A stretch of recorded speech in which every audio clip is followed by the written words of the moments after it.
Welcome to the High Value Sales Show of Eversprint.com.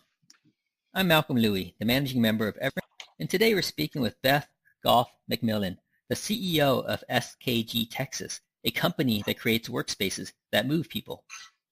Welcome to the call, Beth. Hello, how are you? I'm doing excellent today. How about you? I'm doing well, thank you. Awesome. Beth, you grew your company's revenue from $15.4 million in 2014 to $31.4 million in 2017, a 104% increase, and in 2018 you hit $60 million. Before we talk about how you grew your company so fast, can you briefly share what your company does beyond my quick intro and how your company differs from the competition? Absolutely. SKG is a furniture dealership in the traditional model. But what we really are, we are a workplace strategy to design to furnishings organization. We help connect employees to their work through the use of furniture. So that's what we do. And I think how we differ is most of our competitors have the traditional furniture model, furniture dealership model, where they represent products, they handle sales, service, installation, etc., where we have a full suite of wraparound services that starts with workplace strategy and helping connect companies, their business, their workplace, their users to their work. Then we find the right solution that helps them move the needle on the business and employee engagement. Then we install it, and then we handle the day two. So we took a traditional model of just product sales and product service and made a whole suite of wraparound services so people really can embrace how they utilize the workplace. Now, you're not tied to any particular furniture vendor, are you? We actually, we are the sole distributor for Knoll products. Knoll Incorporated is a high brand for the workplace. Our main line is Knoll, and we're the sole representation for them for Central and South Texas.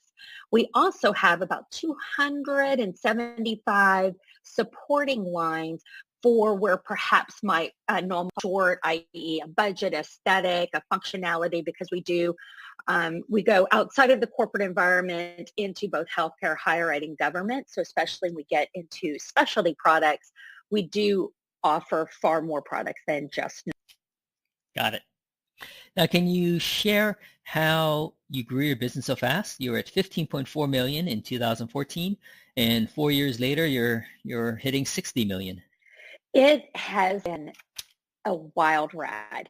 And I have to say this team that we have here is so incredible that would be willing to embrace the change and be part of such growth. But I think there were 3 to 4 key elements in what helped us drive such significant growth.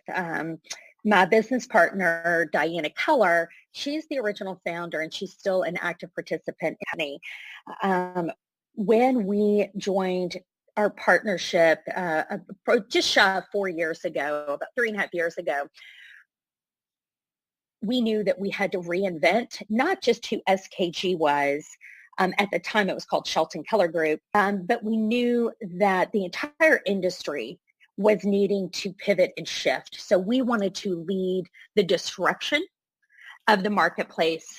So the first thing that we did is we knew we had to have a strong base platform. So we essentially broke the company down. And in order for us to achieve the growth, we had to relay the foundation of the platform of who we were and the team that we had in place. We had to then feather on top of that an entirely new process. So we have been through 2.5 years, and we will continually reevaluate and tighten our process. And then once we had a new foundation and a new process, then we knew that we could expand our focus on both business vertical market growth and then product vertical market growth. But I think going back to the baseline and resetting and basically pulling the company all the way back down to its base layer and rebuilding it was essential. I don't think we would have been able to sustain the growth, and we would have been a one-hit wonder. Right. So number one on the list was pretty much reimagining, re-engineering your entire business. And then within that, there were a couple other details that you mentioned. Yeah. And then, process came out. I think we looked for not what is the business of the past, the business of today, but what if we just could completely break all barriers, what should a forward-thinking, innovative dealership look like? And that's what we built. All right. We started laying the foundation for what our clients would want 5 years from now. Right. So and it unfolded as you were expecting. Exactly. So that's the biggest driver. You had a vision 5 years in the future, and you positioned your company for that. Are there other drivers of your sales over that are sales over the past few years? I think once we started, there's so many contributing factors. I think once we started feathering in the new process, that allowed us to scale. But in particular, we grew our staff. We went from 24 people to 75 people, but we had to have a process by which we can onboard, train, and then scale, because we've done this very quickly in our training department. So we knew we had to get the process right and make sure that the process was yet nimble enough that as we continued to evolve, and we will continue to evolve the process. Then I think the amount of technology overlay that is for sure a key contributor to the success. Was we went to a whole new operating system that allowed us to take a lead all the way through the evolution of the sales cycle, through procurement, into our warehouse and our service arm. So that was a really key initiative for us. And then our visualization tools. Think about our design department. When I talk about tapping into vertical markets, that means a whole lot of different things for us.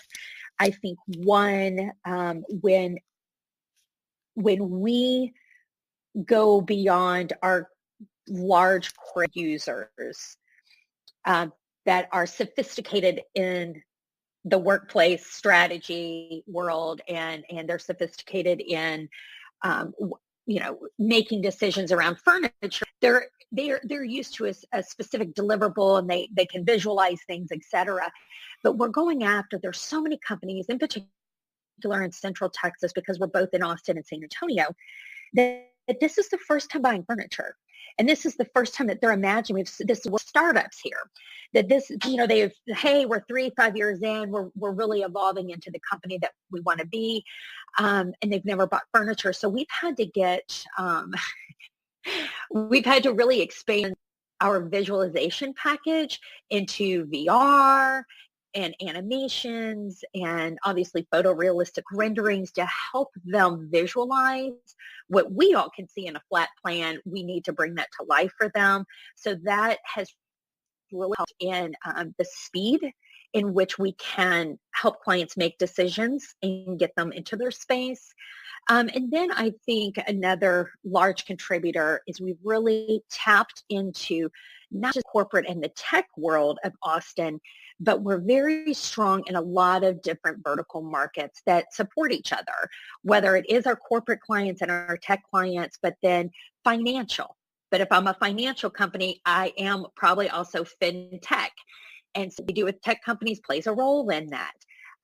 If you're in Central Texas right now, you're trying to disrupt your market, and you're tapping into new ways of doing business and new technologies. So whether it's the government with the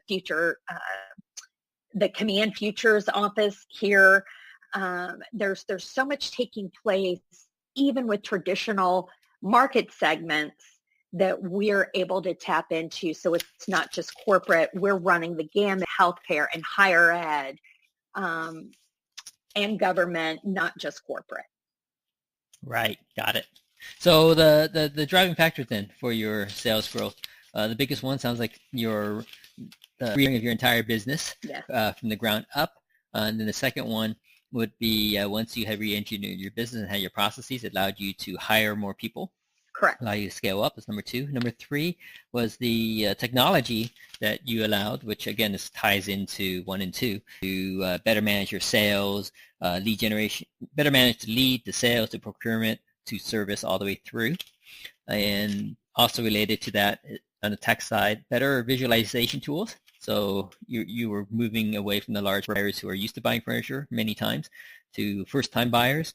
So now you had a lot more high-tech tools, VR, animation to help them visualize what they will be getting. Correct. And then the last one, number 4, was just looking for verticals that were, I guess, how should I put it, adjacent to each other, perhaps. Correct. Right, to help you leverage what you've learned in one sector to go into another one that was somewhat similar, financial to fintech, for example. Correct.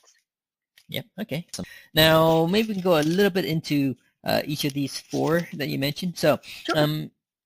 You talked about what your process is. Can you describe again what your process is? I know when I did mention, I mentioned how you're a company that creates workspaces that move people. Can you maybe give an example of that? Yeah. Our entry point, it can be, it can be in a lot of different places along a linear process. But fundamentally, where we can drive the most value for our clients is when we can begin the conversations early on in the evolution of the real estate transaction. We can engage early with workplace strategy. And we do have, and you did ask about differentiators, and this is one of our differentiators. We not only have an architect that helps us visualize, but well before we get to that, we have a workplace strategist and a team that helps our clients not focus on the design, not the design of the space, and we don't at all talk about the end result and the product, but all we talk about is helping them uncover what it is they're trying to do with the business. And we have a series of deliverables and an entire process around what is the strategy of the workplace and how do we help that company accomplish X, whatever that looks like company. So we start there, then we move them through elements of evaluating how we move people within this space. There are commercial design teams, but we look at alternative solutions outside of stick-built construction, architectural products, unique and innovative technology components, especially when we get into training rooms, conference rooms, this whole idea of employees, the BYOD, bring your own device to work. What does that really look like and what is the impact on the workplace when everybody is showing up with their computers and their tablets and their smartphones and whatever technology they might be bringing to work during the day? How does that help or hinder them if the office is not prepared for that? So those are some really key initiatives that we do to engage our clients early that also lend to a huge differentiator against what our industry has traditionally done. Right. Now, how do you assess the return of having a workspace designed with your objectives in mind, as opposed to someone just saying, yeah, let's just buy some tables and chairs and sofas and just pop it right here? So, and we trust me, we do have those clients. Normally, when we have the clients that are more transactional, they normally at the end of the process, they kind of, as we take them even through the transaction, they normally scratch their head and like, gosh, we probably should have listened to you. And, we always chuckle at the end because trust the transactional client, and that is okay. But when we really get into our consultative arena, we do tons of analytics. And Cedar really has me, I apologize. But we do a ton of pre and post occupancy surveys that we help the client gauge where they are And we're collectively, along with ourselves or perhaps other consultants of their design firms, their brokerage firms, or project managers, collectively, where have we come together and moved the needle for the end product? So we do lots of pre and post occupancy surveys so we can show them from an analytical basis what that ROI was. Right. Intuitively, it's going to help. Right? I mean, having a conference room with, as an extreme example, having a conference room with not enough plug outlets and not enough connections to their network and a poor Wi-Fi signal obviously is going to impact productivity, right?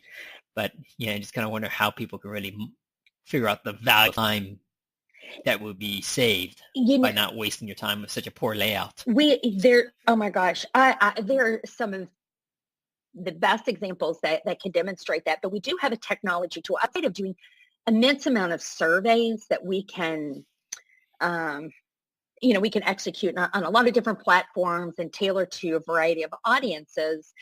We do have a technology product that is a workplace. It is overlay that it gets embedded into the employer's space, where we can actually both from an analytical but then also a subjective standpoint at what rooms are being used, how people are utilizing technology, the quality of the environment, the air, sound, everything. So our industry, excuse me, has gotten very smart at elements that help gauge where we've been able to improve the workplace. And then, if some of a lot of times clients' decisions get value engineered as we go through the process, but then we can also see opportunities to come back and maybe feather in some other elements while, in the lifetime of their lease. Right. I remember reading about a university that created a new courtyard outside, right? Big, huge courtyard, but they didn't bother putting in paths yet. Oh. What they instead did, they built it, they landscaped it, whatever, and then they just waited 6 months, and they waited to see where the natural paths would develop from people walking across the courtyard. They laid out their path, right? Because those are deemed to be the optimal paths by the student population, right? They would take whatever path they want. Is there something like that in a workplace where you kind of have a somewhat generic solution at first? The whole idea that you're going to somehow monitor how people are using the workspaces, as you kind of mentioned now, how you can monitor, and then you make an adjustment to make it optimal. Is that a strategy for creating the optimal workspace? It's not necessarily a strategy. Now, I will tell you why. Especially if you think about what the rentals are in Central Texas, they're very high, especially if you want to be downtown Austin. So I don't think anybody wants to gamble on their real estate in that regard. But where we're able to capture that is we never like to plan in reverse, but in kind of similar, but maybe to a little bit of twist to your story, instead of leaving a wide green space for them to naturally create their path, what we try to do is if we can engage early, we like how people are working. We like to embed technology to drive analytics of what is or isn't being used. Then we like to go into a deep dive on why. Why are they not, if you have break rooms, conference rooms, and a variety of amenities that aren't being used, why aren't they being used? And we uncover that. And one, is the business not set up to, is that just not a space that the business uses? Has upper management not okay to work in those areas? Is there not the right technology? What is it about the real estate that you've already designated for these work modes? If it's not being utilized, why isn't it? And those that are, why is everybody gravitating to those spaces? And we explore that. But we do that, and what makes our end product so rich is we take all of that, but then we look at where does that business want to be in 5 or 10 years?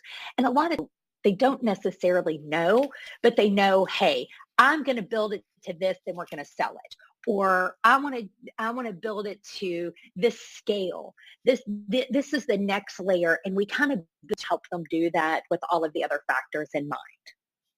Right, got it. In regards to the second driver of your growth, how you mentioned once you had your processes nailed down, it allowed you to scale up to hire people, more than 25 people to 75 people. Can you give an example of a process that you were able to formalize perhaps in writing, create training for, and then how that enabled you to hire more people more rapidly? This is going to sound like a total overachiever, but we actually redeveloped a process for the entire company.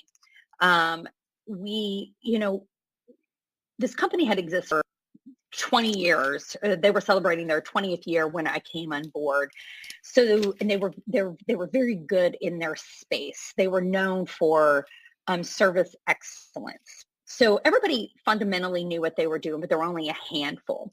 So we spent the first 2 years, really the first year, kind of documenting where we were to date. And then as we implemented our second year, or kind of the process and technology, everything started feathering over each other. As we started implementing the new business system, we started adapting and tweaking. So we started with a baseline of here's how we knew we could deliver an product, but we knew it was very manual. They did it well, but they could only handle a few clients because it was so manual. So as we took that and then a new operating system that would allow us to scale and attract a more sophisticated clientele, that's when we started tweaking each and every process. From the company did not have a CRM. We had to do everything from CRM innovation all the way to a smart pad from our installers where our clients could sign off that somebody came, delivered, and here was the end result. Either it was perfect or, they still want to do one or two things, etc.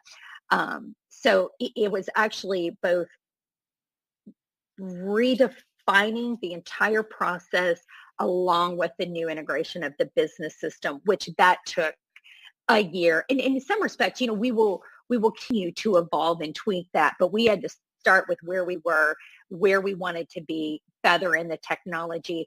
Then we're developed pretty much a handbook for each department. So as we onboard, we could train to that task, and then moving upwards, moving along the linear process, we could also train where that information comes from and where it's going. So we weren't training just in a vacuum.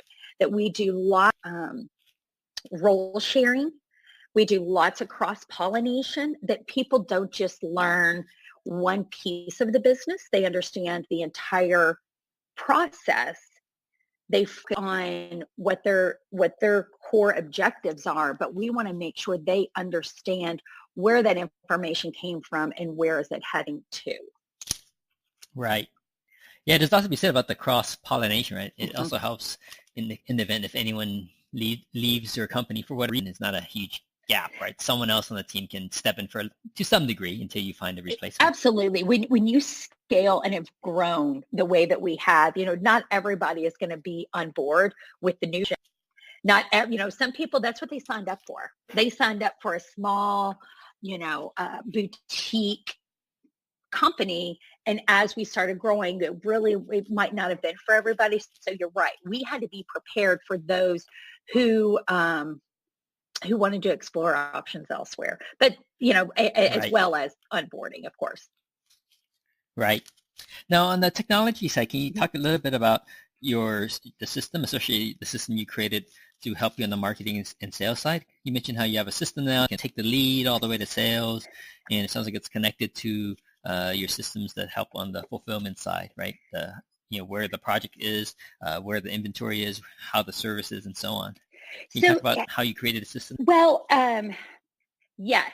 In this, I'm going to try to make this brief. This was probably one of the most dramatic changes that we've tackled thus far. Was we bought a new software platform that enabled us. So we bought a pre-made yet customizable solution that was geared towards our industry. So we engaged, and they also, a lot of other Knoll dealers were doing this simultaneously. So there was a lot of sharing of intel, and we were all growing together. So we don't have a proprietary operating system, but that did lend itself to able to manage more transactions and carry that information flow from a transaction level. So that was one piece of the technology integration. But some of the things that we've done customized standpoint was we did create our own database. And this is a proprietary database that houses two fundamental pieces of our business. One is all materials. So instead of we do not operate off of brochures. We don't have any marketing materials of the way, and that's very prevalent even to this day in our industry. It has a brochure and a cut sheet. Well, we don't do that anymore. We went to a database that houses all of our marketing materials so we could put together the right pitch deck based on what their goals and objectives are. Instead of telling people who we are and what we do, we wanted to tailor, because we do so much, we wanted to be able to tailor that message around the audience. So we have a whole database of all of our pre-made marketing pieces. Then couple that with all, and this is what is really hard to get your arms around in our industry, are the amount of options in our world.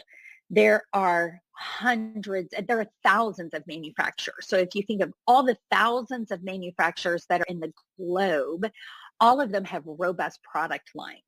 So it's really hard for our industry to get their arms around not only what manufacturer, but then what is the line underneath the manufacturer, what is the piece, and then all the options that go around that making that one chair customized for that one end user. So there are literally millions of options.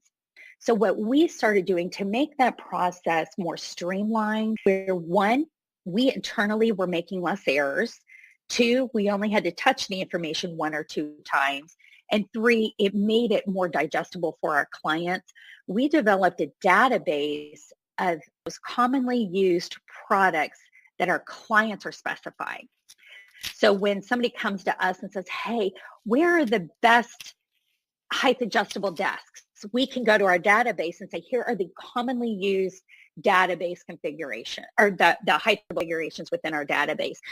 And as we select those products, it shows the visual, it tells all the details around it, and it provides a price. And that way it kind of stays with the life of that project. So that doesn't matter if I'm a seller, if I'm a designer, if I'm an installer, I'm visually getting to see what it is instead of it just being lines and a SKU number on a piece of paper. So that was an in-house creation that has years to fine tune, and that will continually evolve because every year people come out with new furniture. So there were a couple different technology initiatives that we took on during our own evolution. Right. Yeah, I can see how that'd be really helpful.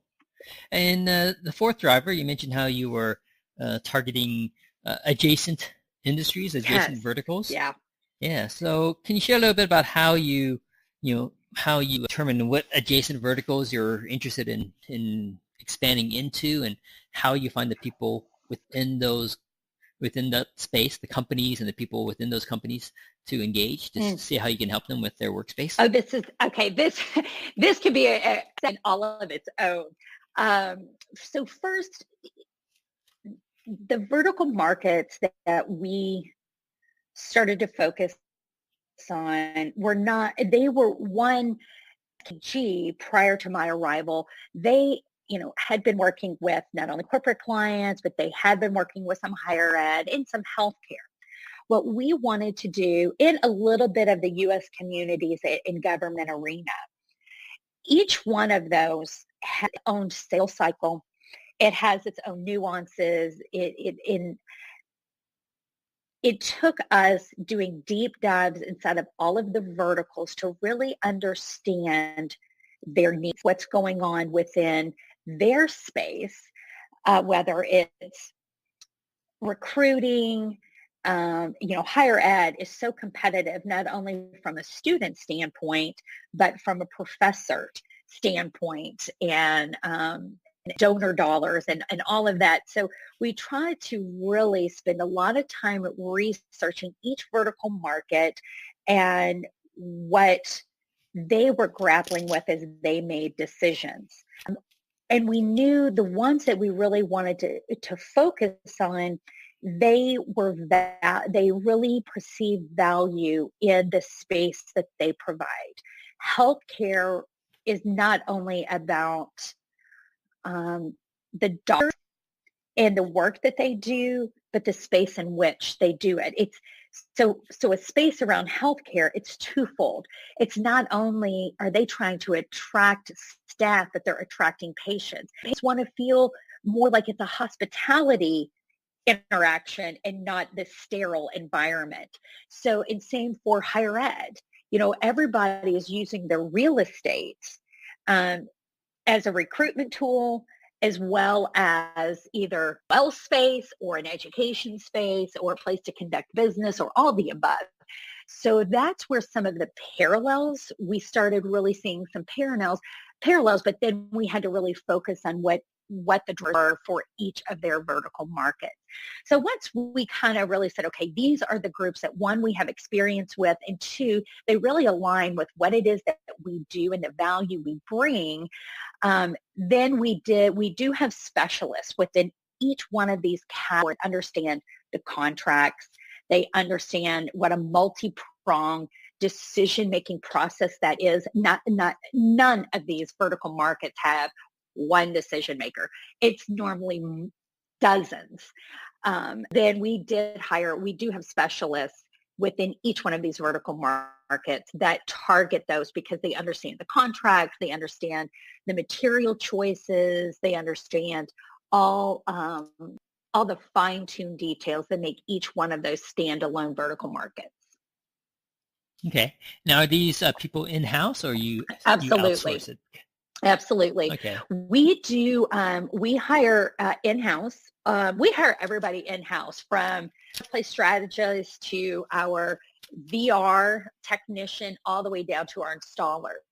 But where we want to be, where we want to provide even a better product is we like our with Knoll. Knoll provides an immense amount of research. All of Knoll's products are research-based. So we tap into Knoll's research and we provide and share that not only with our customer base, but we utilize that to make sure we're always staying abreast of the trends and what's taking place from a corporate standpoint, from a vertical market standpoint. But then Knoll also has specialists within each one of these groups. So collectively with who we've hired, who Knoll has hired, sometimes, if we need to tap into an ergonomist for a particular reason, we would then hire somebody if there was a need or a client desire to bring in even a third-party specialist. We do partner with those entities. Right. Okay. So if you're a new vertical, you'd be inclined to hire someone for that vertical. But do you wait on that? Because it would be, disappointing for all parties if you hire someone for a new vertical and then that vertical turns out to be not as attractive as you thought it would be initially. And in that case, what do you do?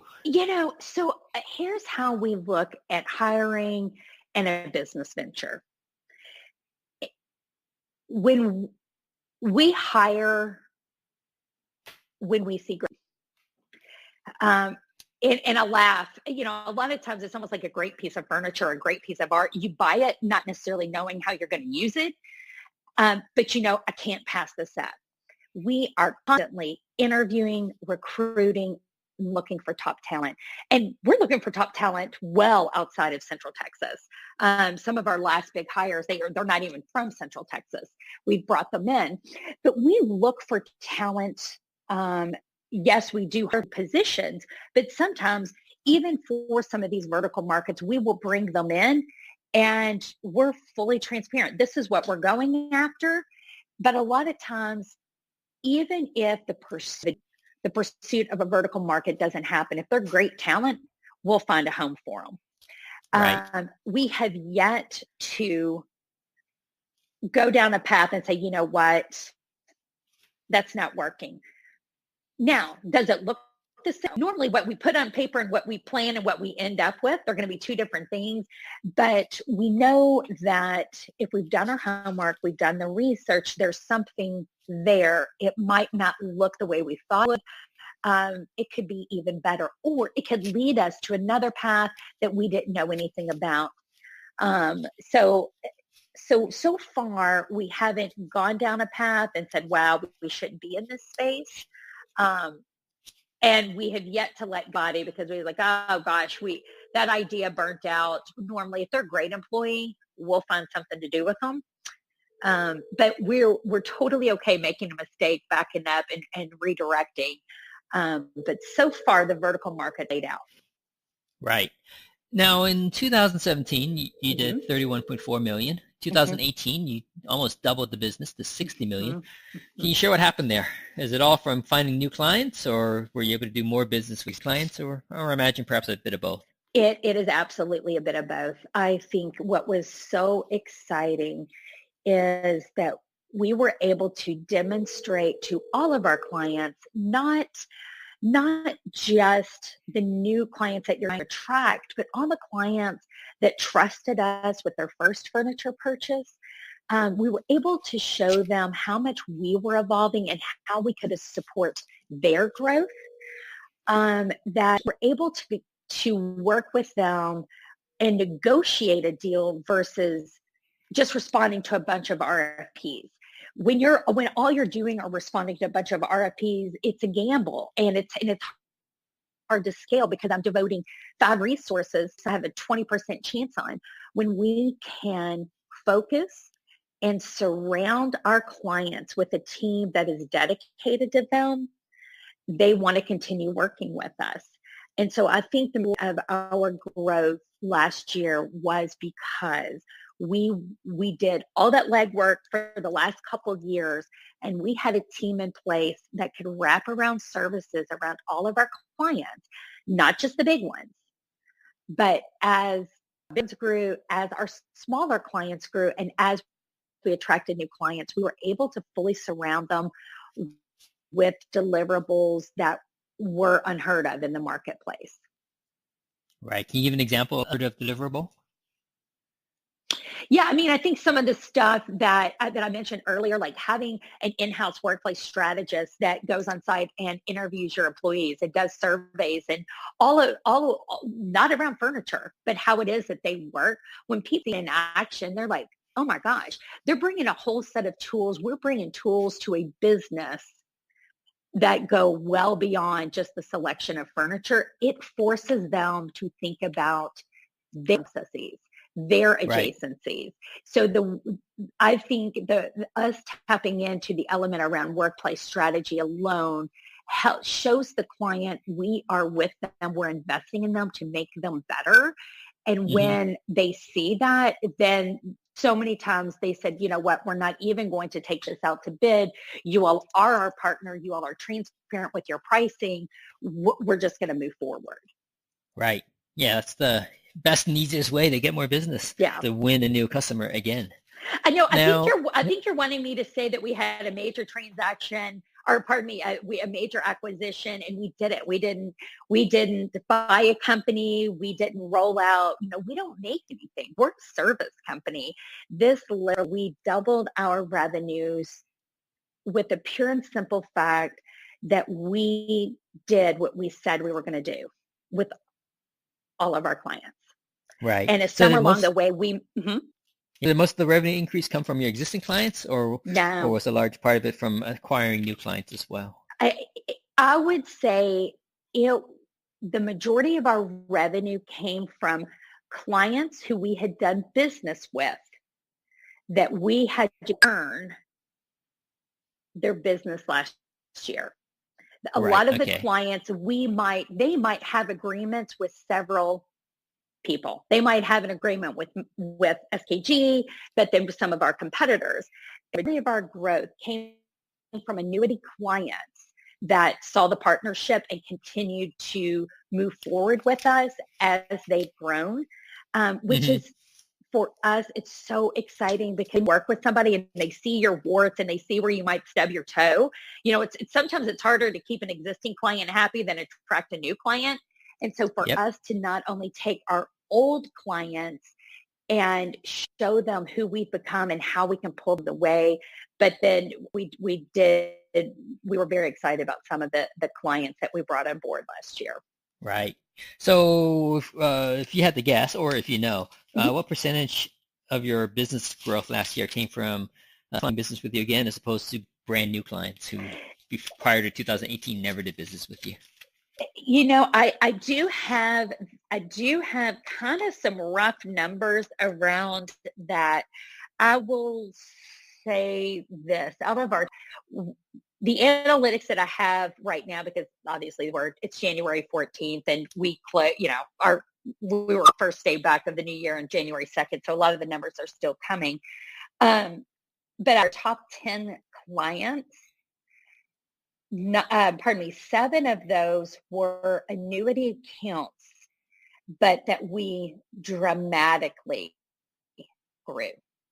So they could have perhaps been, so I would say for new business, we were probably 60% net new versus just what would have been a recurring bread and butter annuity business.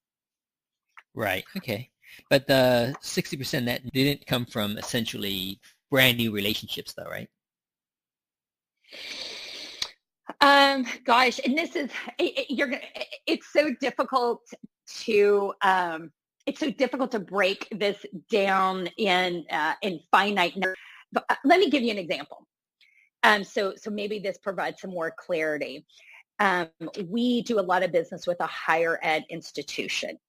They work off of a contract, depending on the level of the purchase and where the purchase is, they may or may not have to bid because they already have pre-negotiated contracts.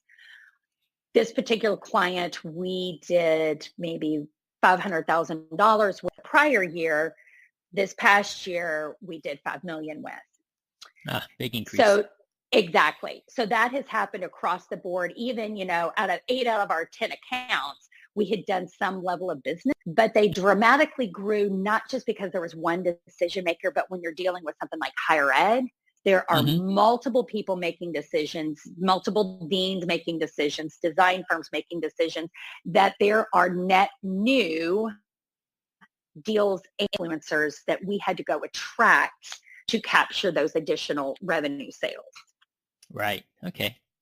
So I hope that provides a little bit of clarity. So, and that's why it's hard to put a fine number, because 8 out of the 10 we were doing business with, but it could have been a very small number. So in essence, they were an existing client, but we're capturing more of their market share. Yeah. I mean, they're large entities, right? So it's that almost like correct. New business. So, yes. Okay. Right. So for 2019, what's the plan and the targets and the challenges? For this, I'm super excited about 2019. We want modest growth this year. We're coming off of 2 years of very substantial, robust growth. We're really looking to have modest growth in our furniture, our internal business unit, but significant growth around architectural products and around technology. We're very excited about a new layer of management that we have just hired to or promoted to. We made a lot of announcements earlier this week, and still more to come in February, that we are going to have the absolute most dynamic and professional team this market's ever seen. And we could not be more excited about that. We just love the people part of our business. And we have a lot of internal company goals and initiatives. We have a whole element called Culture Club. And Culture Club is a voluntary SKG program that focuses on how we work together, how we communicate, how we become better people, not just better at our work, but how do we move the needle on our own personal initiative? So we have a lot of goals around Culture Club.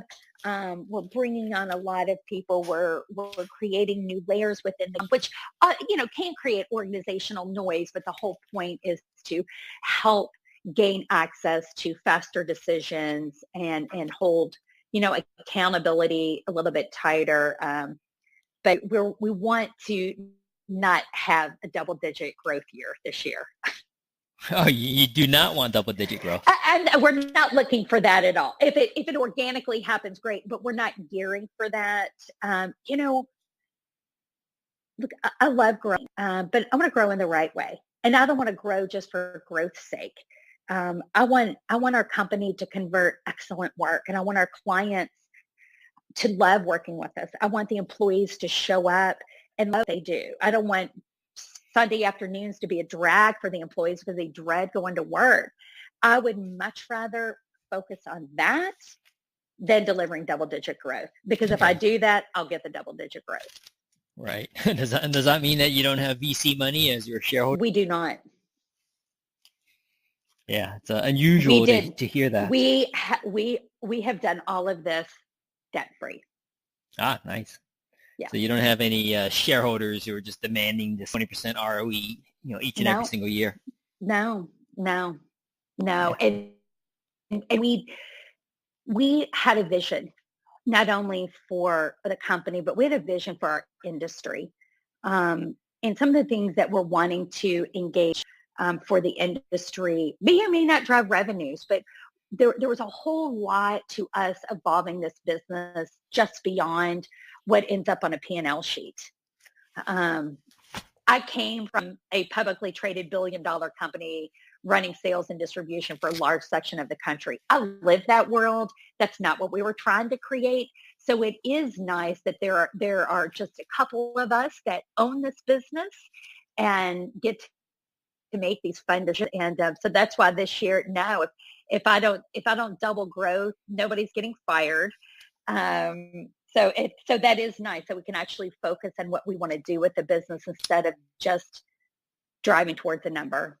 Yeah, definitely. So, what does the company do marketing-wise to let other companies or potential customers know that SKG is there and ready and willing to help design a better workspace for them? This interview is so timely, but I wish our new website was up. We engage a lot with social media, and right now our current website, skgtexas.com, is just kind of a landing page, but next week our new website will be up, and we're very excited about that. But we do engage heavily on social media, both LinkedIn, Instagram, Facebook, where we're continually pumping out blogs, elements of trends, funny stories. You really get a glimpse of who we are as a company. I think I might have posted something out myself today. Somebody brought a whole bag of beignets, and of course it's January and we're trying to be good. But somebody just came in from New Orleans and brought us a fresh bag, so how can you say no? But social media, our new website, I know, you totally cannot. And our website is a great way to check us out and see what we're about, and our mission, and see a little bit of our work. Some of what we do, a lot of what we do, we can't post because we're under NDAs, but we share what we can. But yeah, the social media would be a great tool. Right. Now, I actually fired up my research tools, and I didn't see any pay-per-click type ads running on the, like, say, Google AdWords or on Bing or Yahoo. For SKG? Yes. Yeah, all of that is being redone. That has been, it has been a thorn in my side, and probably one of our greatest opportunities. With our old sites, we weren't, when I came on board, we weren't listening of it. And that is one of the goals that gets pushed through next week, is all of that is being completely revamped, because you almost have to work to find us if you're doing a Google search, which is very painful for us as a company. That is definitely an opportunity for us. Yeah. Mhm. Okay, good. So it sounds like you're focusing on the SEO side of things. Absolutely. Okay. What about the paid advertising? Do you do much of that? We don't. We do not do paid advertising. Either online or traditional? You don't do either? We don't do either. Wow. How about investing in going to trade shows and stuff? Do you do that as well? Now, absolutely. So we're, um, what we do, we are not currently set up for that transactional or the retail user. And that who knows how that will evolve. Hasn't been our core business, and that's not what we were striving towards. But for trade shows, Coronet is a big one. Our largest trade show is the second June every year called NeoCon in Chicago. We attend that alongside of Knoll. And all of our other dealer counterparts are participating. We always make a grand showing there. And that's where we take our clients to see the latest and greatest, not only of what Knoll and SKG can provide, but also, what also is taking place within our industry. And then we do have a working showroom here in Austin and San Antonio. So not only can they, see our wares in every major market as it relates to Knoll, but then we, SKG, do have an operating showroom in Right. Austin and in San Antonio. But Coronet, NeoCon are the big trade shows that we participate in. And there's a lot of industry events, whether it's IADA, ASID. We do participate in a lot of industry events. And then from an executive level, I participate in several executive initiatives as well. Right. Okay. So when you talk about trade shows like Coronet and NeoCon, these are you and your company and your team, you'll buy some space, set up a booth, and you hang out there all day long or days long, or are you talking about just attending with your clients and walking the floor? NeoCon, or pardon me, Coronet is normally where we attend, but Knoll would have a booth or a space.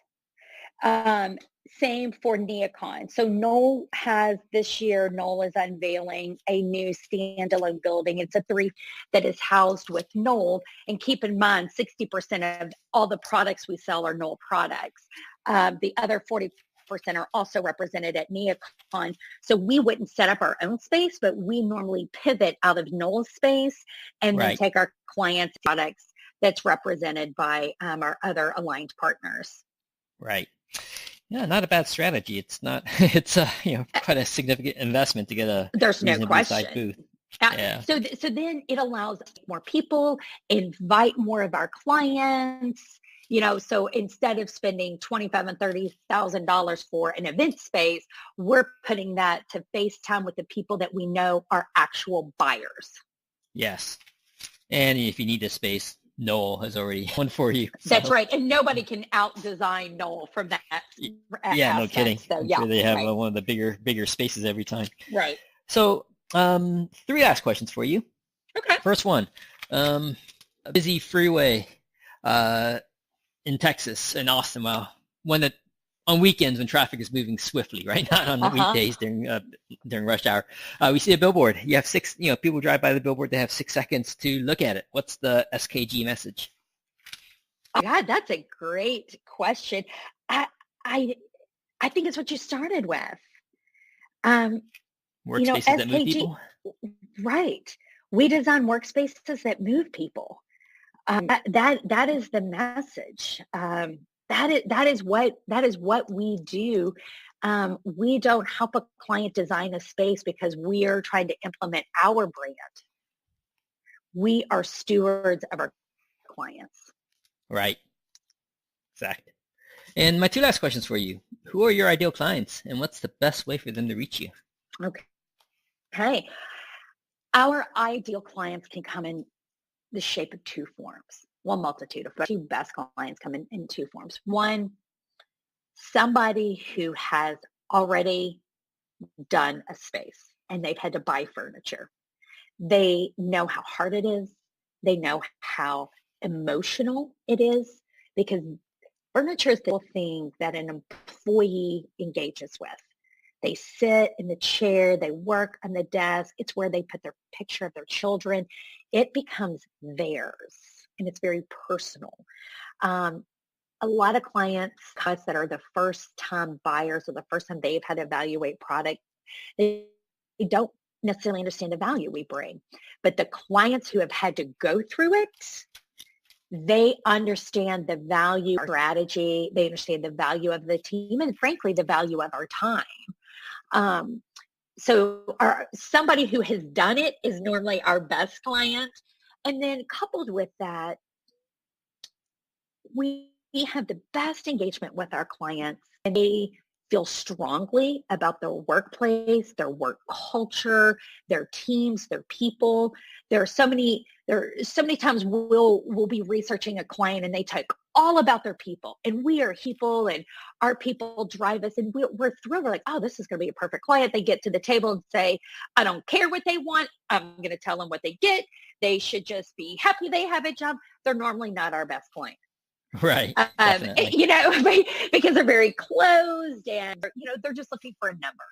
They're looking for a transaction and a number, and we want to be more than that. So that normally is the shape of the best clients. And the best way to find us starting next week will be our night. But also engage with us via social media. SKG Texas is our handle for website, for Facebook, for Instagram. And then all of our emails, I've used the SKG. Anybody is welcome to reach out to me at bgoffmcmillan@skgtexas.com. And I will make sure that your comments, your request, anything gets in the right hands. Would you like to spell out your email address so it's very clear to everyone? I know this is the beauty of getting married later in life. I have one of those lovely hyphenated last names. It's B as in boy, G as in girl, Oscar, F as in Frank, McMillan at skgtexas.com. All right, fantastic. Thanks, Ms. Beth, in sharing how you accelerated your company's high-value sales. Thank you so much. Well, thank you. Thank you for having me, and thank you for letting me explain what it is that we do. No, I enjoy it. It's always really nice seeing people taking a rather traditional business and disrupting it, turning on its head a little bit. So it's for me, I find it refreshing, seeing the innovation. We've been speaking with Beth Goff McMillan, the CEO of SKG Texas, about her company's rapid. For interviews with other fast-growing, high-value sales companies, or to learn how we can accelerate your firm's high-value sales through automation, visit eversprint.com.